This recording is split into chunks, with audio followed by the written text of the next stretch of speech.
Hello and welcome to Talking Europe. On February the 23rd, Germans go to the polls in a parliamentary election that is crucial not just for Europe's largest economy, but for the EU as a whole.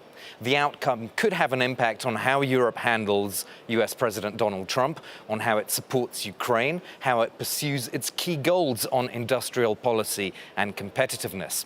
My guest today is an important player in the CSU, the German Christian Social Union, and he's the leader of the largest political group here in the European Parliament. Manfred Weber has held the presidency of the Conservative European People's Party since 2022, and he recently announced his candidacy for a second term. Welcome back to the program. Thank you for the invitation. So if we look at the polls in this election, the CDU is ahead quite clearly, but again, it looks like nobody's actually going to win outright. So are we looking at another messy coalition, perhaps, and perhaps more disconnect between voters and the political class? Well, the starting point is that the current government, the traffic light coalition, failed. You know, we are going in Germany to elections even before the regular date to do so, half a year earlier. That gives you a clear indication that Olaf Scholz and the current government couldn't make it anymore. There was not enough common understanding anymore to lead Germany and also give an idea for the future of Europe. That's a starting point, and I think a lot of Germans voters already made their, let me say, final assessment about this traffic light coalition. There is not so much hope. And now, center-right, CDU-CSU, the European People's Party in Germany, has to show leadership. That's up to Friedrich Merz to show this. We are in the polls currently quite strong, and we try to convince. Yeah, a lot of people have wondered whether if the CDU-CSU does come out with a strong result, and if the new government were to approach you to join a national government in Germany, whether you would be interested in that, or are you very much focused on here, or would you consider a return to national politics? It's not at all about me. I'm leader of the EPP in Europe, and that's a great responsibility, a great job. I want to continue as president in Valencia, our party congress in April.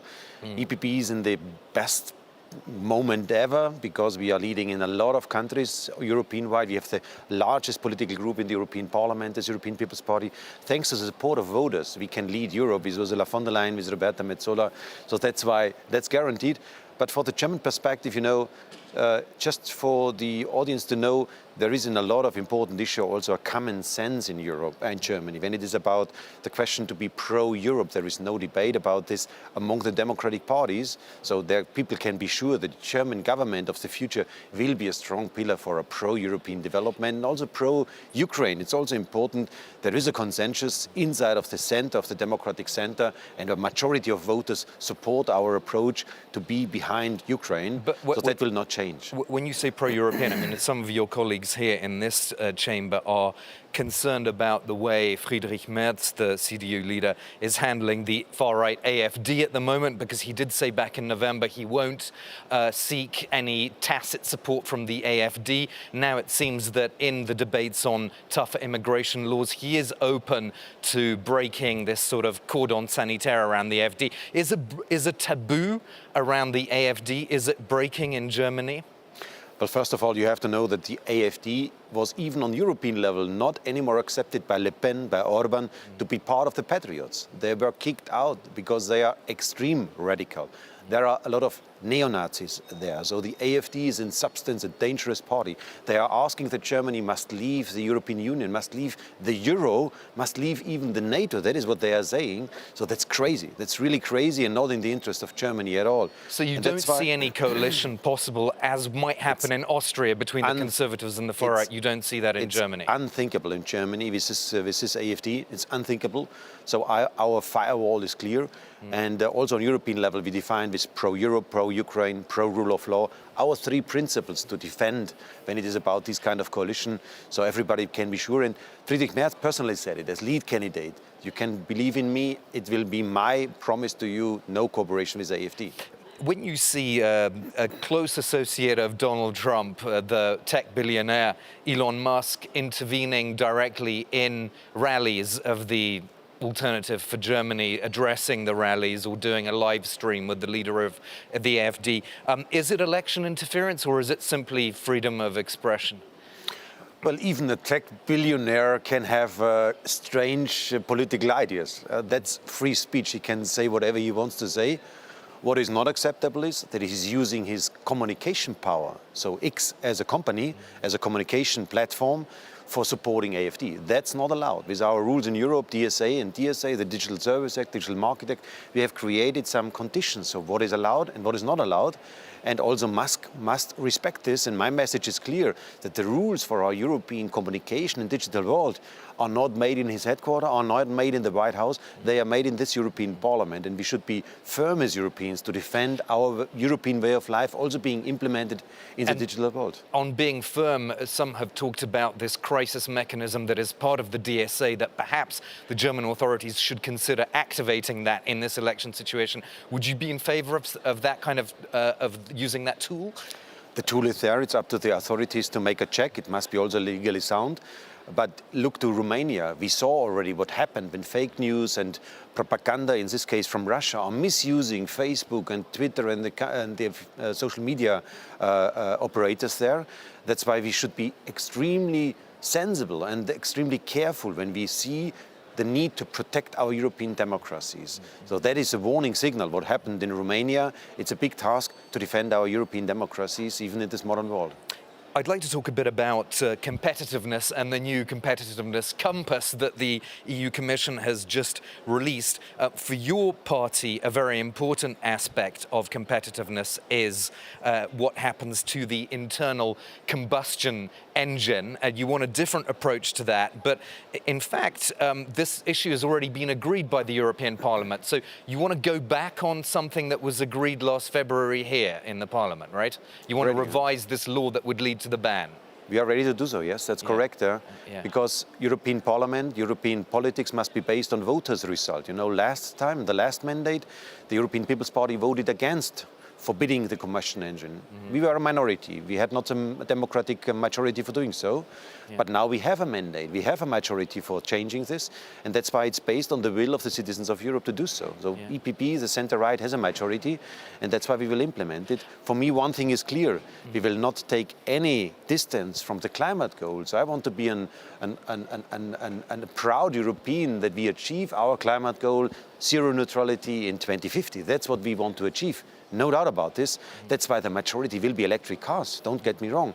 But we should do it technologically neutral. So keep it in the hand of engineers, of companies, of consumers to decide about the technology, how to achieve the climate goals. And again, the EPP wants to revisit some of the legal aspects of the Green Deal from the last mandate. Would that make your coalition more fragile? Because, of course, Renew and the Socialists and Democrats don't want to reopen this whole question, do they? Well, I see also in my talks with Renew and the Socialists a growing awareness about the need. Look to our car industry. We are losing currently thousands of jobs every day in Europe. The supply chain. So the backbone of our European industry is at stake. So we don't speak about tiny, gritty, simple issues. We speak about fundamental issues for competitiveness, for jobs, for a lot of people in Europe. And that's why, please, the priority must be clear that from now on, everything is under the headline of competitiveness. We have to re-strengthen our economy. We lost already a lot of weight inside of the global competition, and we have to win back this competitiveness strength. That is priority number one for EPP. And if you can't take that agenda forward much with people that are in your platform agreement, would you work with other groups? Because the head of the ECR, Mateusz Morawiecki, he says you should build ad hoc technical majorities with groups that you don't necessarily like on the hard right or the far right. Are you open to doing that? Well, some of these statements from the far right are simply crazy. I read the letter, for example, from Bardella, who told us we should get rid of the whole Green Deal. That's bullshit. Sorry, that's the head stupid. Of the French exactly, far right that's bullshit. Yeah. We have to be committed to climate change and fight against climate change. That's a historic challenge for our generation to do it. So that's why we will look for serious partners to fulfill the promises we made to the citizens. But let me speak very clear. The left also must wake up. They cannot only be in their Brussels bubble in a way. They have to listen what is going on the ground.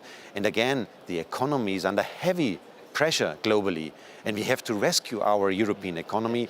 That's priority number one, and people can trust in us. Less bureaucracy, creating single market, doing more on defense, investing in Europe together, infrastructure. That are the priorities we need in this moment of time, and EPP will focus on this. You've said that you or the group you represent is willing to offer deal maker Donald Trump a deal.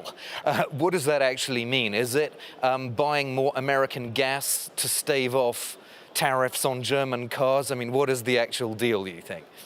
Well, we need each other, first of all. That's why we want to have a deal. And you said it rightly. So there are options where we can even engage in trade with America. We can buy products from America. There is an option there. But probably the most important offer we can make to Donald Trump is, please let's join our forces to have a common China policy. Because in Washington, the number one issue, I was in December in Washington last year, and the number one issue is how to tackle, how to answer the global ambitions of China. And there Europe and America has a common interest. Together, we are around 50% of the global GDP, America and Europe. We can still draft and write the agenda for the global development of tomorrow, and we should do so together.